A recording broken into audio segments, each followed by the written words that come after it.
बबलू हाथी सुबह सवेरे अकेले वन में टहलने के लिए निकला। वह अपने ही धुन में चला जा रहा था।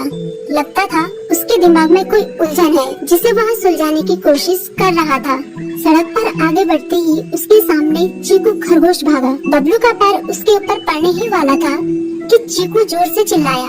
उसकी आवाज सुनकर बबलू ने अपना पैर पीछे खींच लिया। कहाँ खोए हो बबलू भाई? कहीं नहीं, बस कुछ ऐसे ही सोच रहा था। किस बारे में?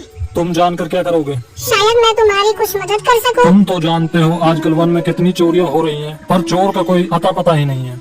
इस बात को लेकर वन के सारे प्राणी चिंतित थे। वे वहाँ खुद को सुरक्षित महसूस नहीं कर रहे थे। अरे चीकू भाई, हम मजबूर हैं। हम चोर को पकड़ ही नहीं पा रहे हैं। वह बहुत चालाक है और अपने काम को बड़ी कुशलता से अंजाम दे रहा है। कहीं कोई सबूत ही नहीं छोड़ रहा।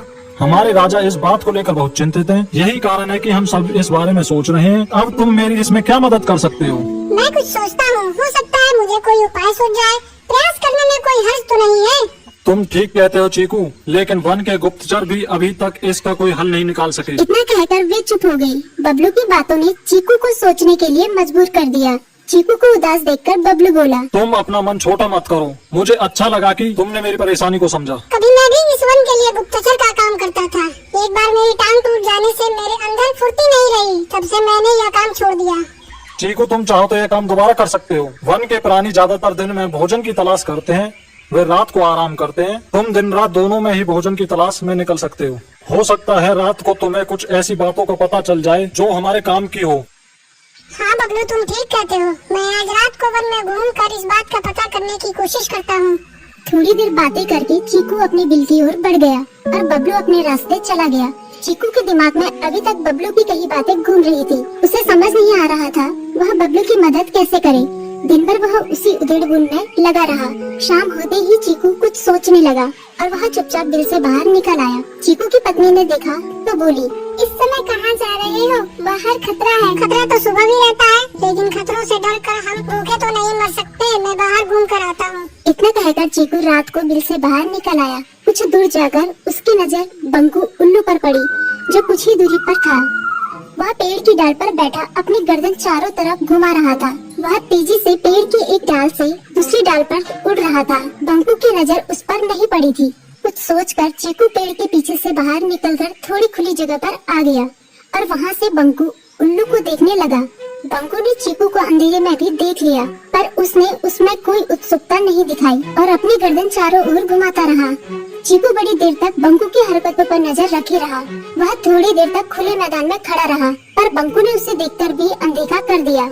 उसने महसूस किया कि बंकू के आसपास चमकू चमगादड़ भी मंडरा रहा था। कुछ देर वन में घूमने के बाद चीकू अपने बिल में लौट आया और सुबह होने का इंतजार करने लगा।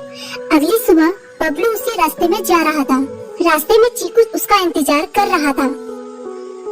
आज बड़ी जल्दी आ गए बबलू। हाँ, आजकल मुझे चिंता की वजह से नींद नहीं आती। कोई नई खबर है क्या? यकीन से तो मैं नहीं कह सकता, पर मैं तुम्हें ऐसे प्राणी का नाम बता सकता हूँ जो शायद चोरों की मदद कर रहा है। कौन है वो?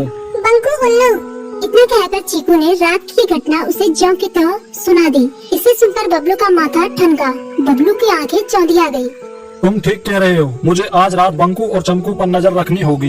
इतना कहकर वे दोनों अपने अपने रास्ते चले गए। बबलू रात को अपने साथियों के साथ बंकू पर नजर गड़ाए रहा। उसकी संदिग्ध गतिविधियों को देखकर बबलू ने उसे उसके साथियों चंकी और संकी लोमड़ के साथ पकड़ लिया।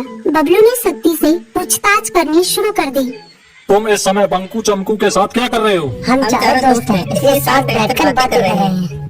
चमगादड़ और उल्लू की दोस्ती तो समझ में आती है, पर लोमड़ के साथ दोस्ती कैसे हो सकती है? सख्ती से पूछने पर दोनों ने अपना जुर्म कबूल कर लिया और सभी चोरियों के बारे में बताया जो उन्होंने कुछ दिन पहले वन में की थी। बबलू ने उनके चोरी का सारा सामान भी बरामद कर लिया। बंकू और चमकू को अभी तक समझ में नहीं आ रहा था कि वो इतनी आसानी से कैसे पकड़ में आ गई।